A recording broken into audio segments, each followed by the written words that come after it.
Go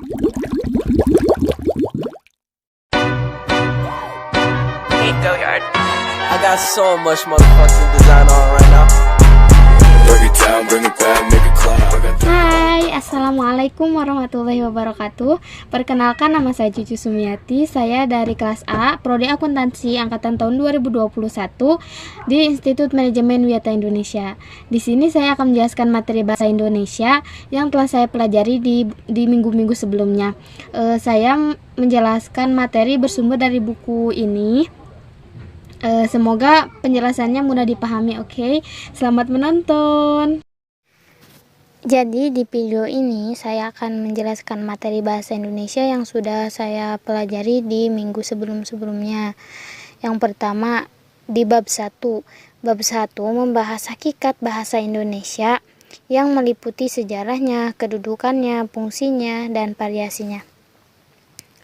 Yang pertama, sejarah bahasa Indonesia. Pada rentang waktu, proses perkembangan bahasa Indonesia dari awal hingga sekarang tidaklah dalam waktu yang singkat, melainkan dalam tahapan waktu yang berabad-abad lamanya. Hal demikian tentu saja membuat tidak mudahnya memperoleh informasi tentang masa lalu bahasa yang sejak 28 Oktober 1928 hingga kini kita beri nama bahasa Indonesia, termasuk informasi yang menyangkut masa awal perkembangannya. Hal itu disebabkan tidak semua abad pada rentang waktu tersebut memiliki data tertulis yang dapat dijadikan bahan untuk mengetahui awal perkembangan bahasa Indonesia. Namun, penelusuran historis sulit menafikan bahwa masa tumbuh dan berkembangnya Kerajaan Sriwijaya pada abad ke-7 Masehi bersamaan pula dengan tumbuh dan berkembangnya suatu bahasa yang digunakan ketika itu. Bahasa Indonesia adalah bahasa nasional dan resmi di seluruh Indonesia. Ini merupakan bahasa komunikasi resmi, sehingga bahasa Indonesia memiliki kedudukan, fungsi, dan variasi. Kedudukan dan fungsi bahasa Indonesia penting diketahui oleh semua warga negara Republik Indonesia, karena pemahaman tentang hal itu terkait dengan pemunculan sikap seseorang terhadap bahasa Indonesia yang menjadi milik. Lalu, yang kedua ada kedudukan bahasa Indonesia. Melalui Sumpah Pemuda pada tanggal 28 Oktober 1928 diikrarkan bahwa bahasa Indonesia telah menjadi bahasa nasional. Pernyataan ini berarti bahwa sebagai bahasa nasional, bahasa Indonesia memiliki kedudukan tertinggi di antara semua bahasa yang terdapat atau yang digunakan di wilayah kekuasaan Republik Indonesia, termasuk di dalamnya bahasa-bahasa daerah, yang jumlahnya hingga sekarang tercatat sudah mencapai 746 bahasa.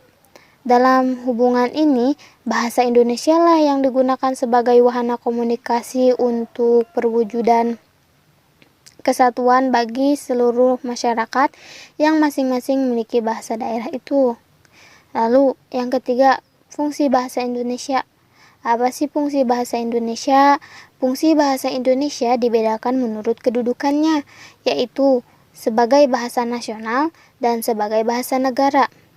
Sebagai bahasa nasional, bahasa Indonesia memiliki fungsi yang pertama, lambang kebanggaan nasional, yang kedua, lambang identitas nasional, yang ketiga, alat pemersatu berbagai masyarakat yang berbeda-beda latar belakang sosial budaya dan bahasanya, dan yang keempat, alat perhubungan antar budaya dan antar daerah. Sedangkan sebagai bahasa negara, bahasa Indonesia memiliki fungsi yang pertama bahasa resmi kenegaraan, yang kedua bahasa pengantar resmi di lembaga-lembaga pendidikan, yang ketiga bahasa resmi di dalam perhubungan pada tingkat nasional untuk kepentingan perencanaan dan pelaksanaan pembangunan serta pemerintahan, dan yang keempat bahasa resmi dalam pengembangan kebudayaan dan pemanfaatan ilmu pengetahuan serta teknologi modern. Lalu yang keempat, ada variasi bahasa Indonesia. Suatu kenyataan bahwa bahasa tidak dapat dipisahkan dari masyarakat atau penggunanya. Adanya perbedaan di antara sesama masyarakat akan disertai juga oleh perbedaan bahasa yang mereka gunakan. Perbedaan itu berwujud sedemikian rupa sehingga di antara sesama kelompok masyarakat tidak dapat lagi saling memahami. Kondisi seperti itu memungkinkan kita menyebut adanya dua atau lebih bahasa yang berbeda. Pada sisi yang lain, ada kalanya perbedaan itu hanya terdapat dalam internal satu bahasa. antara sesama kelompok atau masyarakat penggunanya. Masih terdapat saling memahami perbedaan bahasa di antara sesama mereka hanya sebatas variasi yang disebabkan perbedaan penggunaan bahasa yang sama pada ranah yang berbeda-beda. Jika hal demikian terjadi, kita dapat mengatakan adanya variasi atau ragam bahasa. Lalu, kriteria apa yang dapat dipedomani untuk menentukan baik dan benar tidaknya bahasa Indonesia yang digunakan? Ketepatan memilih variasi bahasa yang sesuai dengan konteks komunikasi dapat menjadi kriteria penentuan baik tidaknya bahasa yang digunakan. Pengertian sesuai konteks melibatkan sejumlah hal yang perlu dipertimbangkan dalam berkomunikasi. Di antaranya, topik dan tujuan pembicaraan, mitra bicara atau pembaca, dan tempat komunikasi. Variasi bahasa di sini mengacu kepada kata pilihan dalam menghasilkan kalimat. Baik tidaknya kalimat sangat ditentukan oleh kata pilihan yang menjadi unsurnya. Kata terpilih dalam kalimat akan berpengaruh terhadap makna kalimat yang dihasilkan secara keseluruhan. Jika kata yang digunakan dalam kalimat merupakan kata pilihan atas dasar sesuai konteks, dapat dikatakan bahwa kalimat itu baik. Kalimat seperti itu akan memberi efek efektif kepada pendengar atau pembaca. Namun, efek yang ditimbulkan itu dapat berupa efek baik dan dapat pula berupa efek buruk. Efek mana yang diharapkan tergantung pada pemilihan kata oleh penutur atau penulis. Sebutan bahasa yang benar mengacu kepada bahasa yang menerapkan kaidah yang berlaku secara konsisten pembentukan sebuah kata atau kalimat. Misalnya, dianggap benar jika yang dihasilkan itu mengikuti kaidah yang berlaku. Lalu, selanjutnya di bab 2 membahas tentang ejaan yang disempurnakan. Yang pertama, ada ejaan yang pernah ada di Indonesia, yaitu ejaan Van-Ophuijsen pada tahun 1901 ditetapkan ejaan bahasa Melayu dengan huruf Latin yang disebut dengan ejaan Van-Ophuijsen. Yang kedua, ejaan Suwanti. Pada tanggal 19 Maret 1947 ejaan Suwandi diresmikan dan diberi julukan ejaan Republik. Lalu yang ketiga ada ejaan Melindo. Pada akhir tahun 1959 sidang pemutusan Indonesia dan Melayu menghasilkan konsep ejaan bersama yang kemudian dikenal dengan nama ejaan Melindo atau Melayu Indonesia. Yang terakhir ada ejaan bahasa Indonesia yang disempurnakan atau EYD. Pada tanggal 16 Agustus 1972, Presiden Republik Indonesia meresmikan pemakaian ejaan bahasa Indonesia berdasarkan keputusan Presiden nomor 57 tahun 1972. Departemen Pendidikan dan Kebudayaan menyebarkan buku kecil yang berjudul Pedoman Ejaan Bahasa Indonesia yang disempurnakan sebagai patokan pemakaian ejaan itu. Lalu, ada pemakaian huruf. Pemakaian huruf meliputi penggunaan huruf abjad, huruf vokal, huruf konsonan, huruf diftong, gabungan huruf konsonan, huruf kapital, huruf miring, dan huruf tebal. Lalu ada penulisan kata. Penulisan kata meliputi kata dasar, kata turunan, bentuk ulang, gabungan kata, suku kata, kata depan, di, ke, dan dari, partikel, singkatan dan akronim, angka dan bilangan, kata ganti orang, kata ganti si dan sang. Lalu ada pemakaian tanda baca. Pemakaian tanda baca seperti tanda titik, tanda koma, tanda titik koma, tanda titik dua, tanda hubung, dan sebagainya. Lalu ada penulisan unsur serapan. Dalam perkembangannya, bahasa Indonesia menyerap unsur dari berbagai bahasa, baik dari bahasa daerah maupun dari bahasa asing, seperti Sanskerta, Arab, Portugis, Belanda, Cina, dan Inggris. Berdasarkan taraf integrasinya, unsur serapan dalam bahasa Indonesia dapat dibagi menjadi dua kelompok besar. Pertama, unsur asing yang belum sepenuhnya terserap ke dalam bahasa Indonesia. Unsur-unsur itu dipakai dalam konteks bahasa Indonesia tetapi cara pengucapannya dan penulisannya masih mengikuti cara asing. Kedua, unsur asing yang penulisan dan pengucapannya disesuaikan dengan kaidah bahasa Indonesia. Dalam hal itu, diusahakan ejaannya disesuaikan dengan pedoman umum pembentukan istilah edisi ketiga agar bentuk Indonesianya masih dapat dibandingkan dengan bentuk asalnya. Yang selanjutnya ada bab 3, membahas tentang kata dan istilah. Pertama, ada pengertian kata. Secara umum, menurut sudut pandang fonologi, kata dapat dirumuskan sebagai bentuk lingual yang memiliki urutan fonem yang tetap.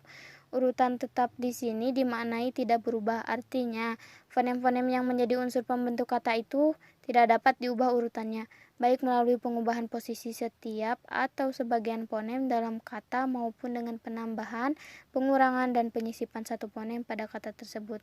Atau, kata adalah kumpulan huruf yang memiliki makna. Yang kedua ada pengertian istilah. Istilah dapat diartikan sebagai kata atau gabungan kata yang memiliki makna khusus dan penggunaannya terbatas pada ranah kegiatan atau bidang keilmuan tertentu.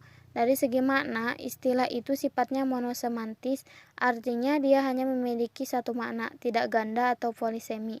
Dengan mengambil morfologi sebagai contoh, dalam bidang ilmu bahasa linguistik, istilah ini dimaknai sebagai ilmu tentang bentuk serta pembentukan kata. Istilah morfologi dengan makna tunggal seperti itu penggunaannya terbatas pada bidang kajian bahasa saja. Yang ketiga ada sumber kata. Pada dasarnya kata bahasa Indonesia berasal dari dua sumber, yakni sumber dalam dan sumber luar. Sumber dalamnya adalah bahasa Melayu dan bahasa-bahasa daerah atau serumpun. Sedangkan sumber luarnya adalah bahasa asing. Banyak bahasa asing yang turut memperkaya bahasa Indonesia, di antaranya yang jelas adalah bahasa Sanskerta, Arab, Tamil, Parsi, Belanda, Inggris, Portugis, dan lain-lain. Lalu, yang keempat ada sumber istilah. Kosakata mewadahi konsep, namun ada kalanya konsep yang kita miliki ditambah karena temuan baru. Lebih banyak dari kosakata yang tersedia untuk mewadahi konsep itu. Dalam hal demikian, diperlukan kata atau istilah baru untuk memperolehnya. Tentu harus ada sumber dan tata cara pengambilan atau pembentukannya. Sehubungan dengan itu, ada 3 sumber pengambilan istilah bahasa Indonesia dengan urutan prioritas adalah sebagai berikut. Pertama, bahasa Indonesia atau Melayu, kedua bahasa-bahasa daerah serumpun, dan yang ketiga bahasa asing.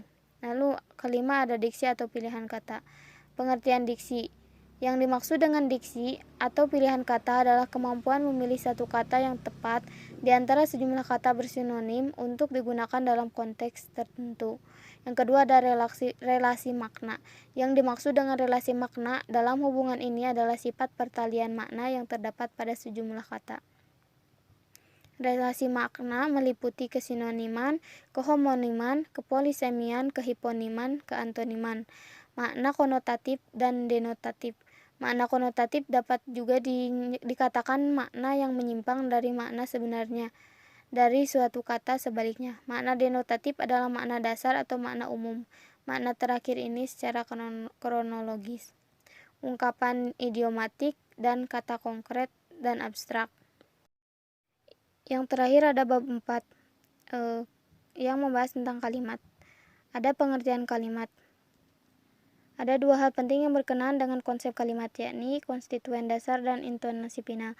Konstituen dasar kalimat biasanya berupa klausa yang di dalamnya terdapat unsur-unsur minimal sebuah kalimat, yakni unsur subjek dan unsur predikat. Unsur ini membangun keutuhan makna sebuah klausa. Jika sebuah klausa diberi tanda baca atau intonasi final, suatu kalimat akan terbentuk.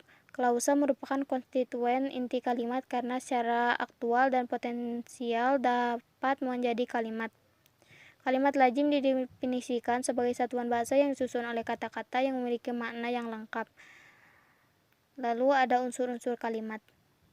Sebuah kalimat terdiri atas beberapa unsur. Unsur-unsur itu meliputi subjek, predikat, objek, dan pelengkap dan keterangan. Kelima unsur tersebut tidak selalu hadir bersama-sama dalam sebuah kalimat. Biasanya unsur yang selalu hadir dalam kalimat adalah unsur subjek dan unsur predikat. Lalu yang ketiga ada kalimat tunggal. Kalimat tunggal adalah kalimat yang terdiri atas satu klausa. Selanjutnya ada kalimat majemuk. Kalimat majemuk adalah kalimat yang terdiri atas 2 klausa atau lebih. Umumnya ahli bahasa membagi hubungan antar klausa ke dalam 2 jenis, yaitu hubungan koordinasi dan hubungan subordinasi. Lalu yang terakhir ada kalimat efektif. Kalimat efektif adalah kalimat yang secara tepat mewakili gagasan atau pikiran penulis. Kalimat efektif harus menggambarkan gagasan penulis secara tepat sehingga dapat dipahami secara tepat pula oleh pembaca. Oleh karena itu, kalimat efektif harus singkat, padat, jelas, dan lengkap, dan dapat menyampaikan informasi secara tepat. Syarat kalimat efektif. penulis harus menguasai persyaratan yang tercakup dalam kalimat efektif. Untuk itu, penulis harus memperhatikan persyaratan kalimat efektif. Pertama, kalimat efektif harus gramatikal. Kedua, kalimat efektif harus lugas. Ketiga, kalimat efektif harus memperhatikan aspek penekanan atau pemfokusan. Keempat, kalimat efektif harus sejajar. Bagaimana? Apakah penjelasan sebelumnya mudah dipahami? Insya Allah mudah dipahami ya oleh kita semua, oleh saya yang menjelaskan, dan oleh kalian yang menonton. Semoga materinya bermanfaat. Jadi materi yang saya bahas tadi itu membahas 4 bab, di mana bab 1 membahas tentang hakikat bahasa Indonesia, bab 2 membahas tentang ejaan yang disempurnakan, bab 3 membahas tentang kata, istilah, dan diksi, dan bab 4 membahas tentang kalimat.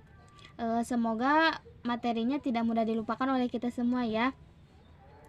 Akhir kata, assalamualaikum warahmatullahi wabarakatuh. Sampai jumpa, dadah.